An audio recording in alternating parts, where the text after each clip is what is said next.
Assalamualaikum warahmatullahi wabarakatuh. Waalaikumsalam warahmatullahi wabarakatuh. Perkenalkan, saya Rizky Puspenegansa, saya dari kelompok 2. Saya ingin menjelaskan tentang gelombang mikro. Di sini ada sejarah gelombang mikro. Ketika bekerja di Raytheon, ini juga secara nggak sengaja Spitzer menemukan cikal bakal teknologi microwave.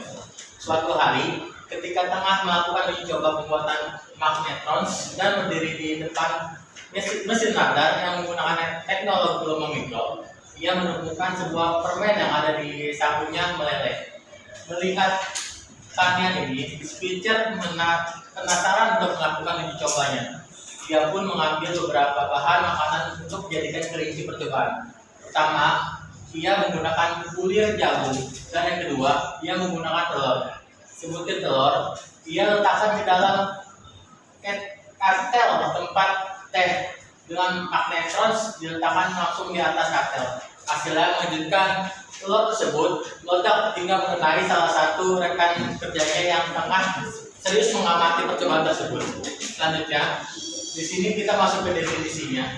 Definisi gelombang mikro atau mikrogelombang adalah gelombang elektromagnetik dengan frekuensi super tinggi, yaitu berada di atas 3 GHz 3 kali 10 pangkat 9 Hz. Jika gelombang mikro diserap oleh sebuah benda, akan muncul efek pemanasan pada benda tersebut. Jika makanan menyerap radiasi gelombang mikro, makanan terjadi panas dan masak dalam waktu singkat. Selanjutnya di sini ada tabel panjang gelombang mikro. Nah, di sini tabel panjang gelombang mikro itu ada 1 mm sampai 1 meter. Terus hertznya itu ada 300 GHz sampai 300 MHz. Selanjutnya di sini ada energi foton atau elektron volt, sini 1,24 mega elektron volt sampai 1,24 mikro elektron volt. Selanjutnya di sini selanjutnya ada frekuensi gelombang mikro. Nah, di sini tadi frekuensi gelombang mikronya itu ada 300 GHz sampai 300 MHz. Nah, di sini gelombang mikro memiliki aplikasi yang luas seperti oven, terus pemanasan industri, sistem radar, komunikasi satelit, jaringan kabel seperti WiFi. Selanjutnya di sini ada karakteristik gelombang mikro. Di sini ada 3 karakteristik gelombang mikro. Yang pertama ada refleksi atau pemantulan.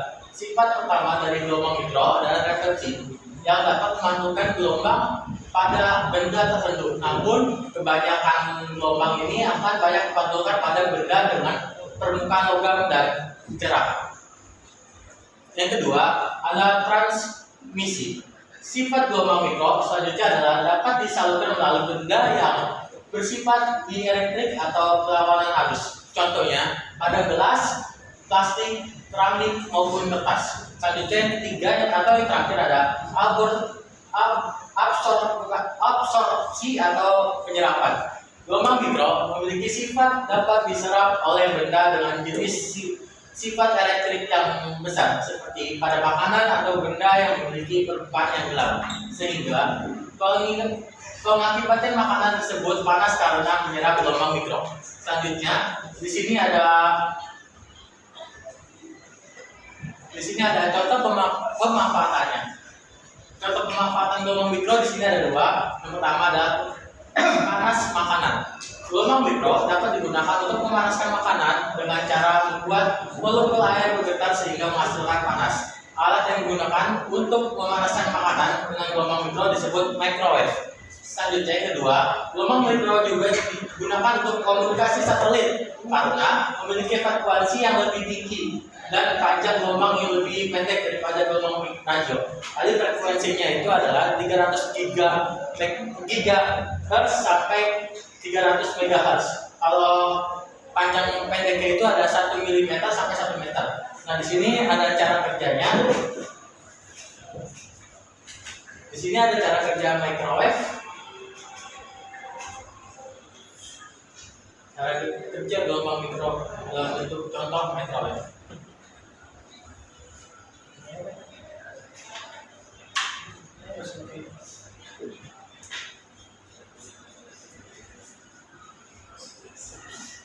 Nah, di sini ada cara kerjanya.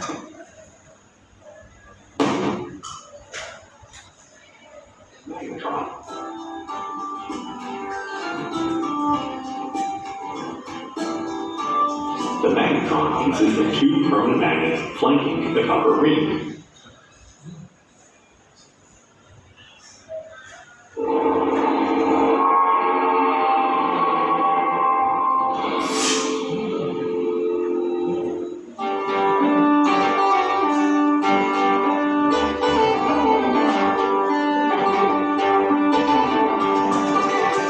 This microwave should be very exciting. Most people have microwave homes, but few nobody actually knows. The secret is its device known as the magnetron. The magnetron consists of two permanent magnets flanking the copper ring. The ring has a copper rod in the middle. A filament made from the coil from the rod. Between the rod and the ring is vacuum. The copper rod is a cathode or negatively charged electrode. The copper ring is a negative, a positive charged electrode. The electric field exists between these two electrodes. When you turn the microwave on, a current runs through the filament. Negative charged electrons drop through it, generating a lot. Eventually, the filament is so hot that electrons will boil off the surface of the sheet. Because there is a vacuum between the cathode copper rod and the anode copper ring, the boiled electrons are heated and allow the electric field attracted to the positive anode. This is where the magnets come in. The north end of one of the magnets faces the south end of the second end. So the copper ring and rod are inside the magnetic field created from those two magnets. This magnetic field bends the path of the electrons moving from the filament to the copper ring. Called the Lorentz force. This force causes the electrons to spiral as they move along, forming a sort of pendulum vacuum. The tip of the signal in the negative charge constraint there has a recruit to the inner surface of the copper ring acting on it. As the negative charge comes and goes across the mouth of each root, it creates an electromagnetic wave inside that root with a very particular frequency of microwave. An antenna directs the microwave into the waveguide, which then delivers them to the chamber where it is. The microwaves are bounce back and forth between the chamber's metal walls to keep out the food. How would that do with the foods? Inside the food are countless water molecules. Water molecules are polarized, charged positively on one end and negatively on the other. When exposed to the microwave electric field, they will align with it. Since the waves are always moving, creating a series of constantly electric fields, water molecules, in turn, are constantly flipping as they try to align with those fields. Your microwave would see the design field of water inside the food. If you put something filled with water in like freeze-dried ice cream, it would not work very much. And that's how it works. Electricity, magnets, and a vacuum tube. Another incredible interesting option how electromagnetism.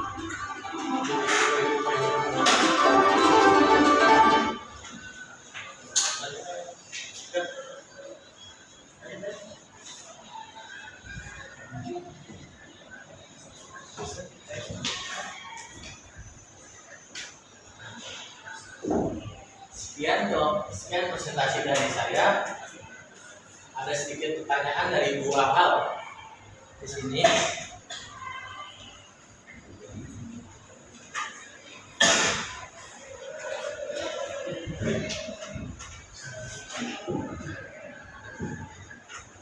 Di sini ada sedikit pertanyaan dari dua hal.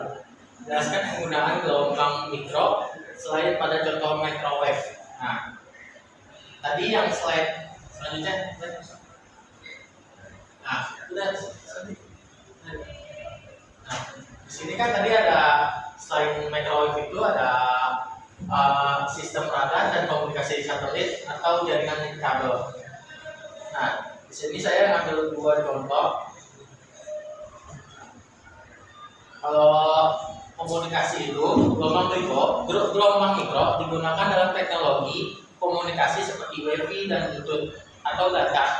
Kalau gelombang radar itu kayak di kapal atau pesawat, gelombang mikro digunakan dalam teknologi radar untuk mendeteksi objek-objek. Kayak kalau di kapal kan objeknya kayak ada kapal di sebelahnya ada. Kalau ada di radar itu ada titik-titik nanti kapal. Kalau di pesawat juga sama kayak gitu. Ya, sekian presentasi dari saya. Kurang lebih mohon maaf. Wassalamualaikum warahmatullahi wabarakatuh.